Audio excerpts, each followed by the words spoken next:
I knew something was wrong the second my manager walked into the restaurant with that smile. Not her normal, I'm trying to be approachable for HR smile.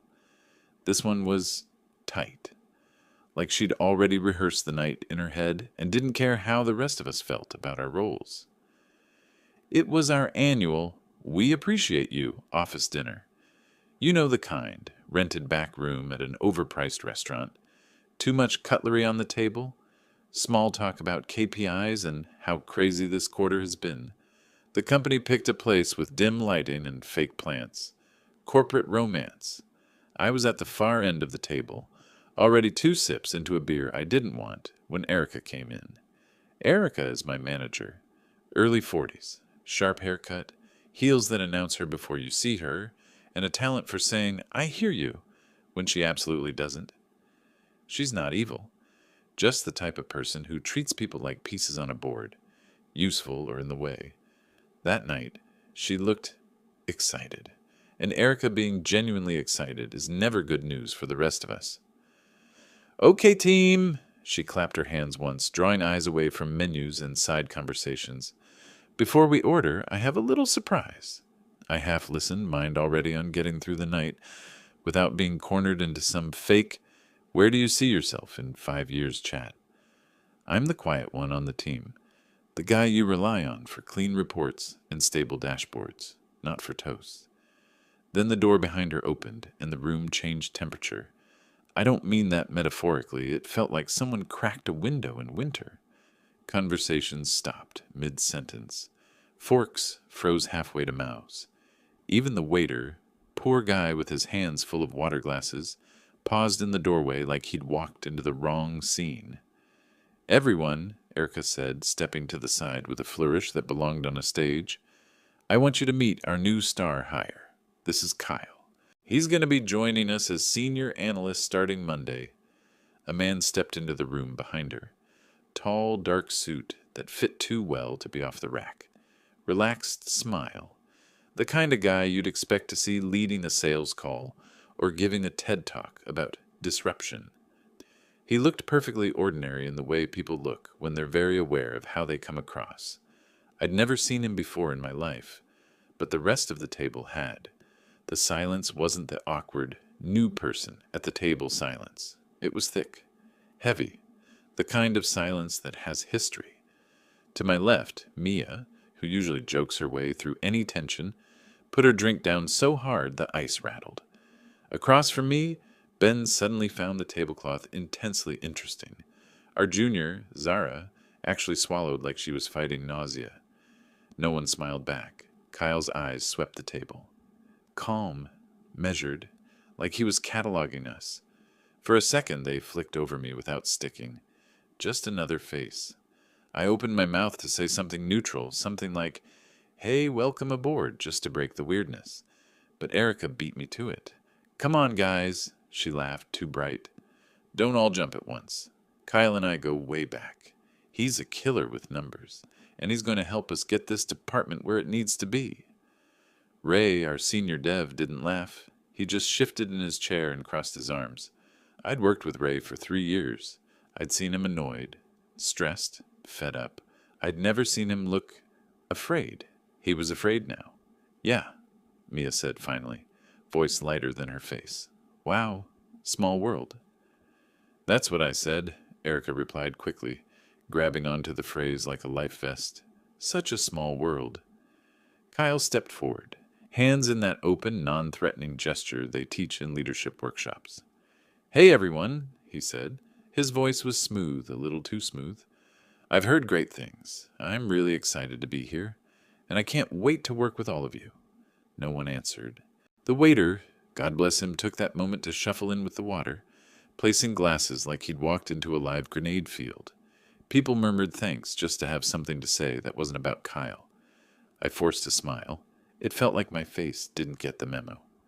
"Grant," Erica said suddenly, turning to me like she'd just remembered I existed. "You and Kyle will probably be working closely together.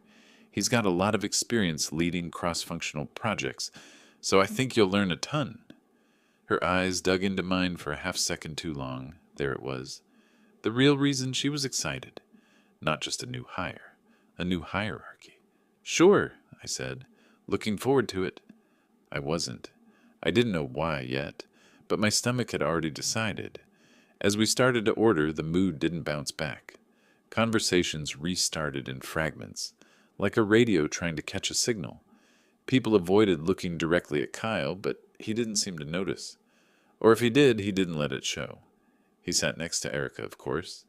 She angled her chair toward him, body turned away from the rest of us.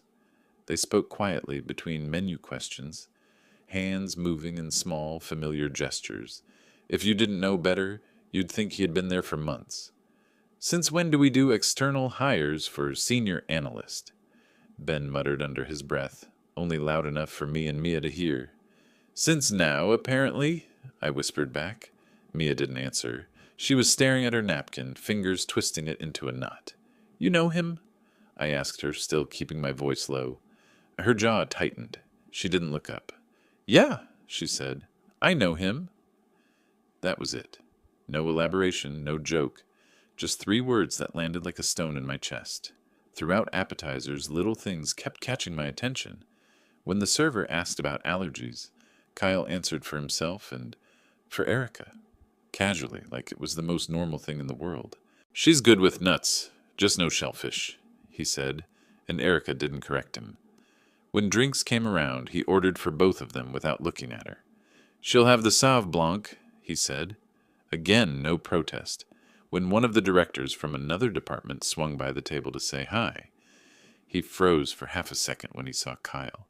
Just a tiny glitch in his expression before he plastered on a neutral smile and said, Oh, you're back. Back. That word sat in my brain like a splinter. I took a sip of my beer and almost choked on it when I caught the look Ray shot across the table. It wasn't confusion anymore. It was anger. Controlled, but sharp. Did you know about this? He asked me quietly when the director moved on. About what? I played dumb because I honestly didn't know. Of course not, Mia cut in before he could answer himself. Grant isn't in that loop. In what loop? I asked again, a little louder this time. Mia finally looked up at me. Her eyes were glassy, not from alcohol, from something else.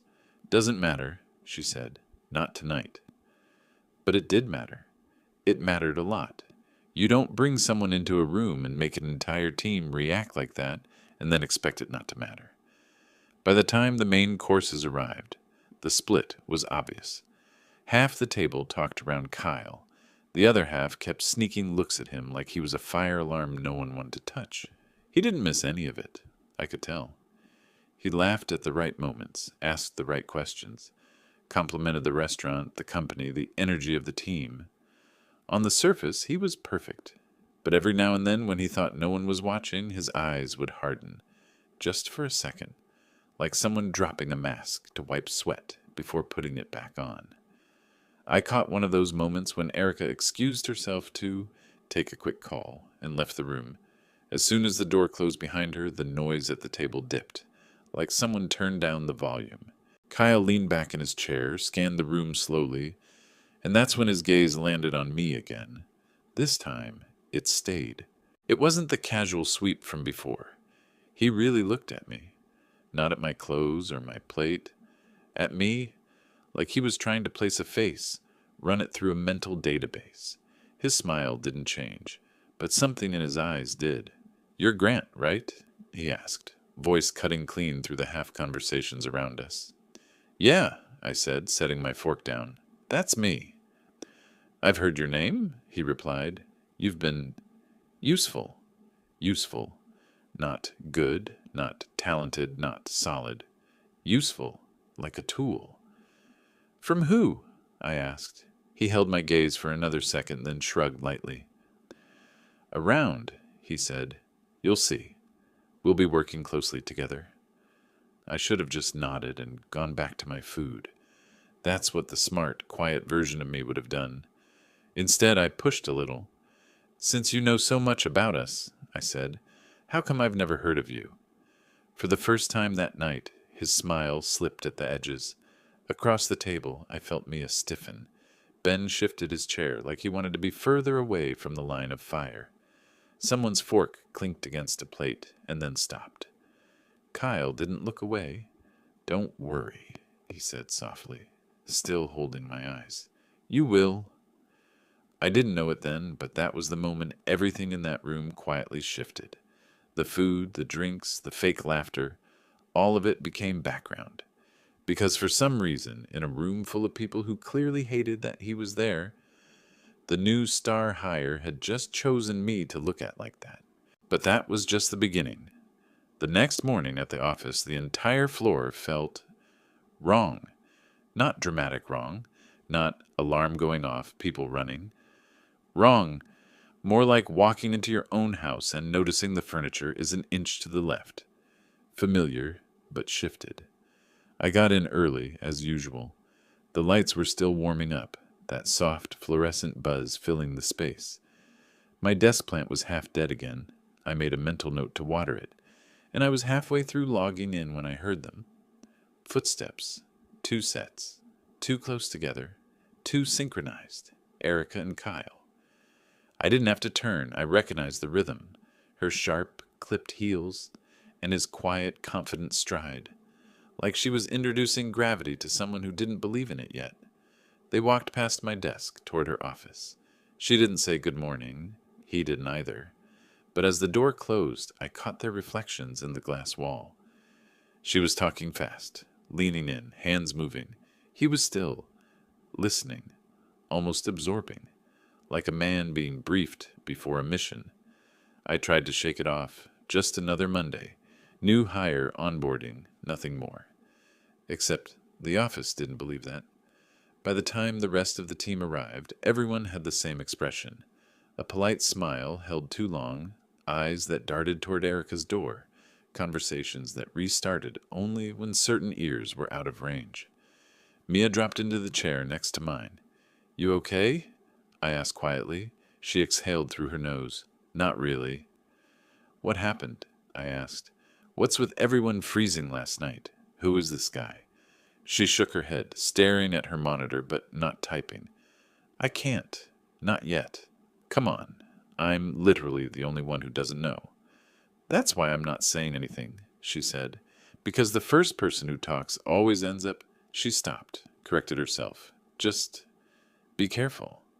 And then she got up and walked away before I could push further. Be careful. Not be patient.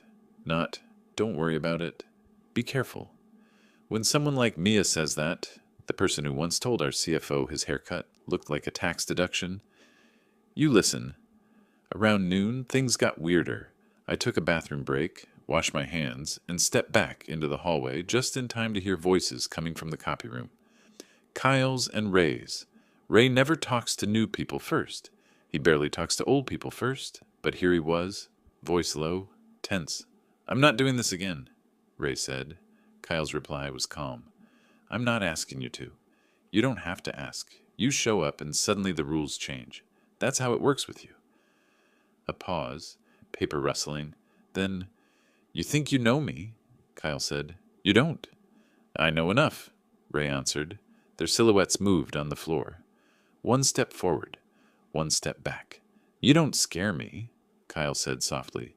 Ray let out a humorless laugh. "That's the part you've always misunderstood." A chair squeaked.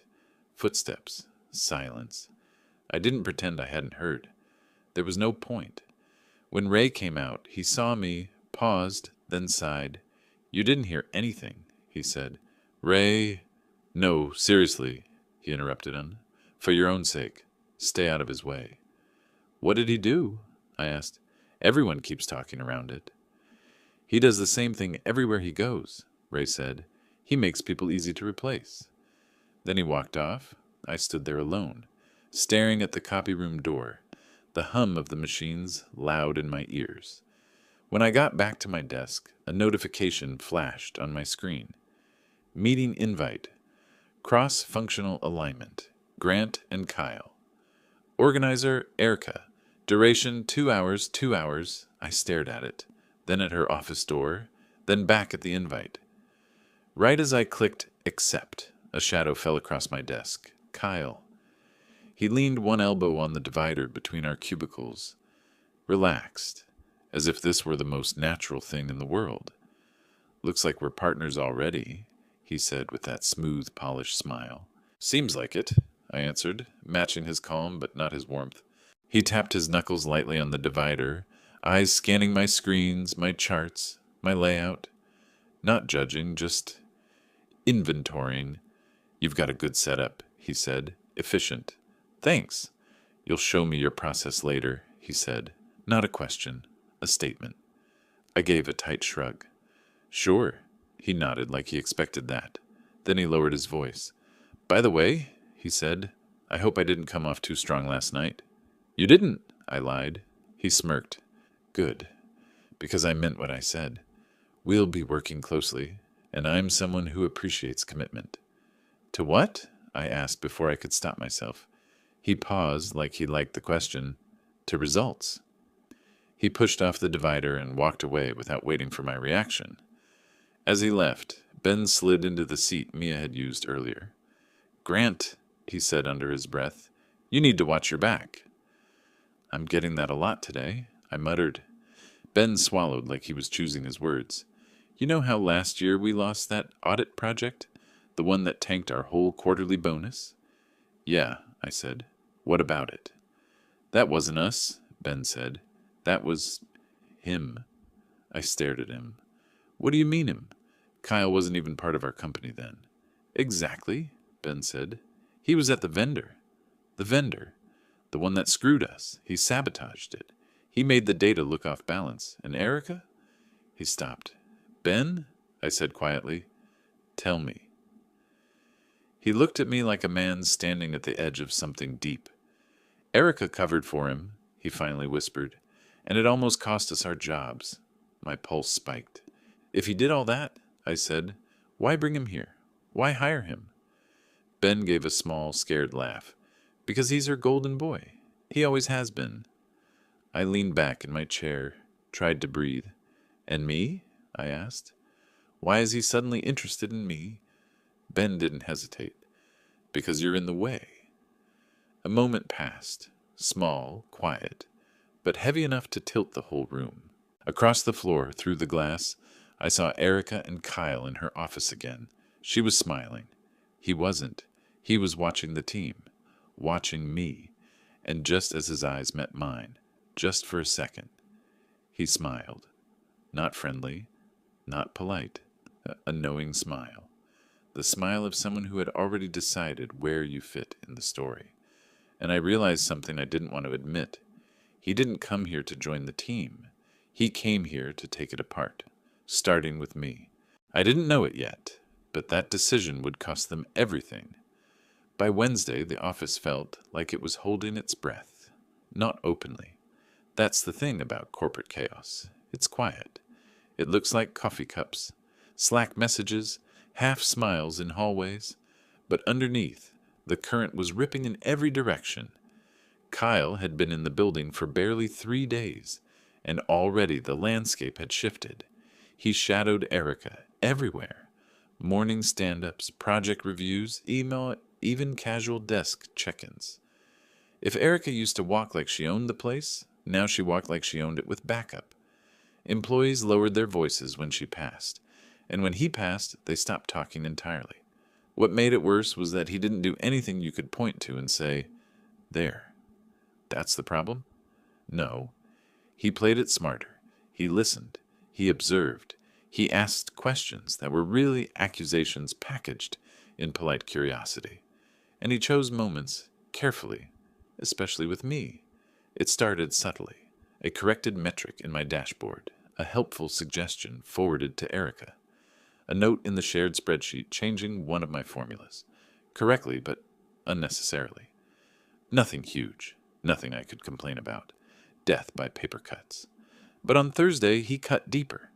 We were in a cross-department sync, the kind where 5 managers pretend they agree, and everyone else just tries not to get assigned extra work. I was presenting a report, a clean one, tight, something I'd double-checked twice, when Kyle interrupted. Actually, he said, leaning forward, I'm not sure those numbers are accurate. The room went still. I clicked to the next slide. The data refresh was clean at noon. These numbers come directly from... Kyle tapped his laptop. I'm cross-referencing another data set. I'm seeing a 0.0% variance. 0.8%, a rounding difference, a drip of water in a hurricane. But Erica latched onto it instantly. Grant, she said, voice cool, can you double-check before sending anything out? We really can't afford mistakes right now. Mistakes. I felt my jaw tighten. This isn't a mistake. It's a normal variance between... Kyle cut in again. Let's not get defensive. We're on the same team. The way he said it made it clear he didn't believe that for a second. The meeting ended awkwardly. People filed out like they wanted to avoid being caught in crossfire. As I gathered my things, Ray brushed past me. Watch him, he muttered.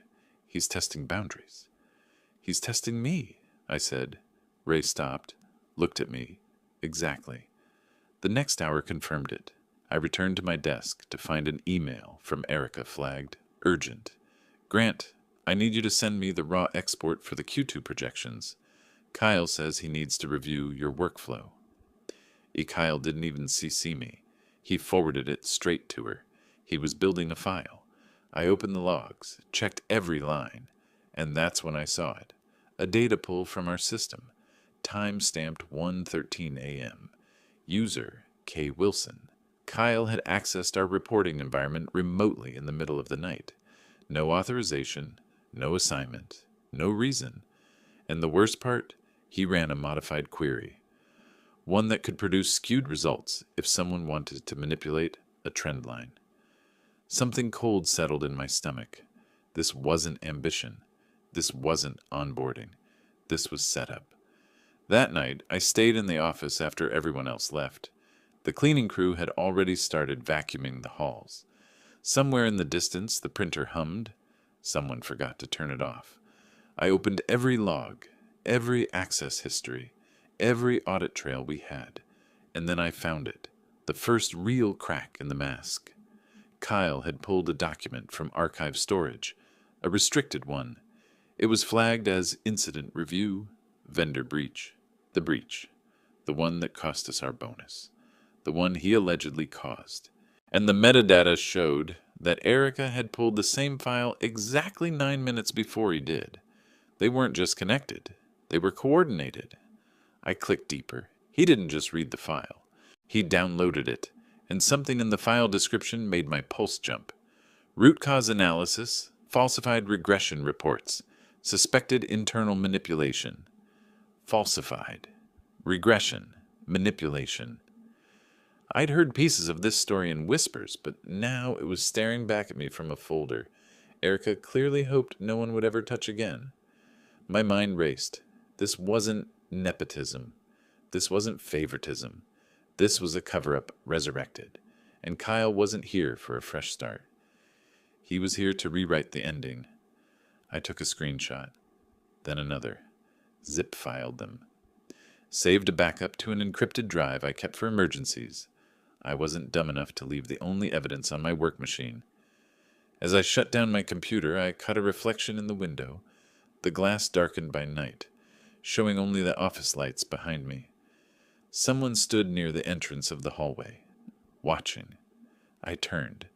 Kyle leaned against the wall, hands in his pockets, tie loosened just enough to look casual, like he'd been waiting for exactly this moment. Late night, he said quietly. Looks like it, I replied, masking the rhythm of my breathing. His eyes flicked to the screen behind me as it powered down. Working on anything interesting? Just catching up. Good, he said. Erica says you're reliable. I'm starting to see why. My stomach tightened. He pushed off the wall and walked toward me. Slow, controlled steps. The kind of walk that wasn't threatening but made you understand he was comfortable taking his time. He stopped beside my desk, looked at the blank monitor, then at me. You know, he said, I can't shake the feeling you're paying too much attention. To what? His smile didn't reach his eyes. To the wrong things. Something in the way he said it made my instincts fire like alarms. He lowered his voice. If you're smart, Grant, you'll focus on your work. A pause, and not on mine. He left without waiting for an answer.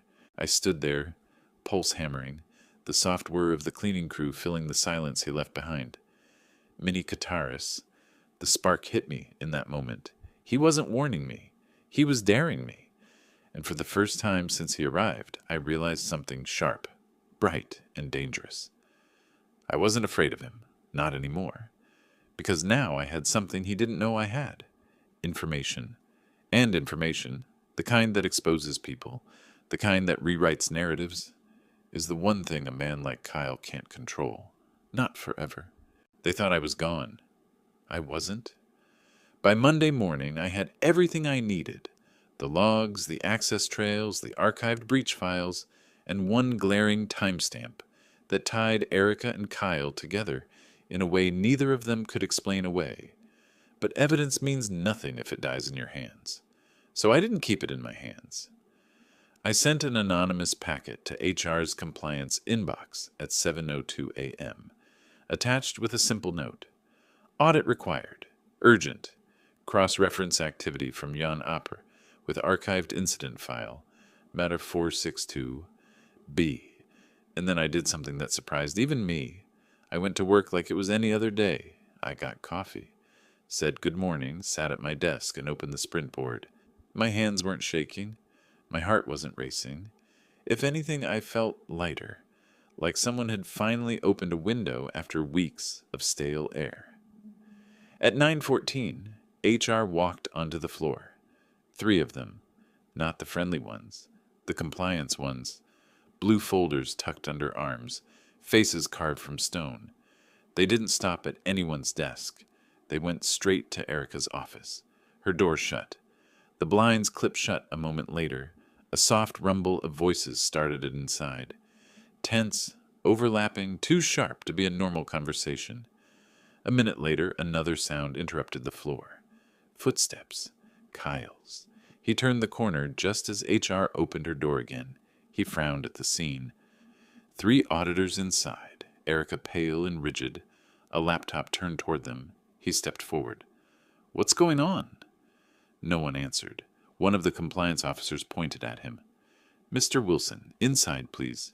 His expression didn't break, not fully, but something in his posture tightened, like a muscle caught mid-flex. He walked in.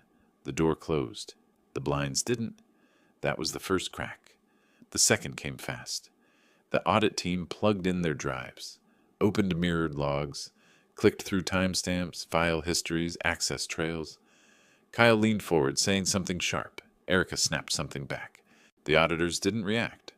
I watched all of it through the thin blinds, the way Kyle's jaw clenched, the way Erica's hands wrung the edge of the desk, the way the auditors didn't look at either of them, just at the numbers. Numbers don't lie. People do.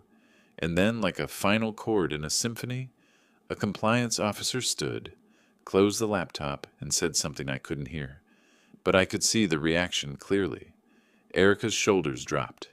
Kyle went perfectly still. The room froze around the reality they could no longer outrun.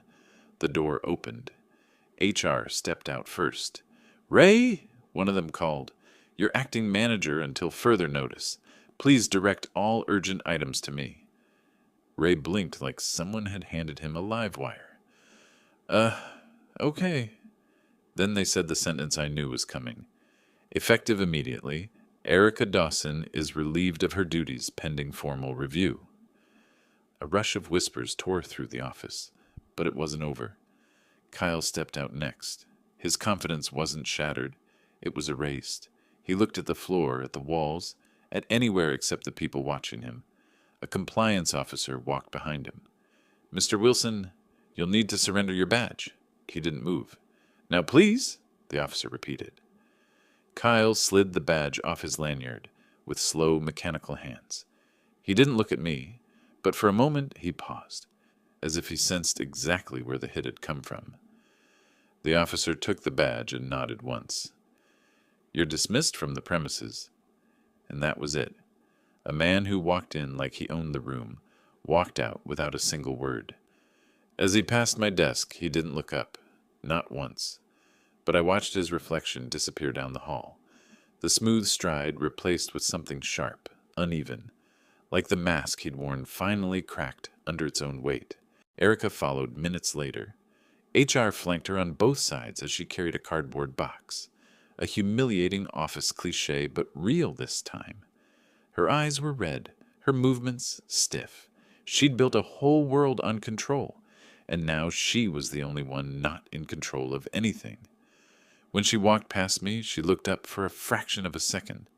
There was no anger in her eyes, just shock and resignation. For the first time since I'd known her, Erica had nothing to say. The floor stayed silent until the elevator doors shut behind her. Then the noise came, in waves, whispers, exhaled relief, nervous laughter, 100 tiny sounds of people realizing the threat in the room was gone. Ray approached me slowly, still looking like he'd been temporarily handed the steering wheel of a moving truck. "You knew something," he said under his breath, "didn't you?" "I knew enough," I replied. He exhaled, shaking his head. "Good. Someone had to." The day moved strangely after that. People worked, but not really. Everyone kept glancing at the empty office, the vacant desk, the absence of that second pair of footsteps beside Erica's heels. By mid-afternoon, the director stopped by. "Grant," he said, tapping the divider. "Got a minute?" I followed him to the glass conference room, the one usually reserved for pitches and bad news. But today, sunlight cut clean across the table. Warm and unhurried, he sat, gestured for me to sit too. "So," he began, "the compliance team reviewed the fallout, and the department needs stability." "Of course," I said. "And," he continued, "we've been discussing who could lead the team through the transition." I blinked. "Lead?" "Yes," he said plainly. "We'd like to offer you the manager position, effective immediately." For a second I didn't answer, not because I doubted, not because I feared, but because it felt quiet inside me, quiet in a way that meant something was finally right. "I'll take it," I said. He smiled. "I thought you would." He shook my hand, firm and certain, then left me alone in the room. I didn't rush out. I just sat there for a moment, letting the weight settle. Not like a burden, but like a well-fitted coat, something that finally belonged. When I stepped back onto the main floor, people actually looked relieved. Mia gave a half smile. Ben lifted a hand. Even Zara unclenched her shoulders a little.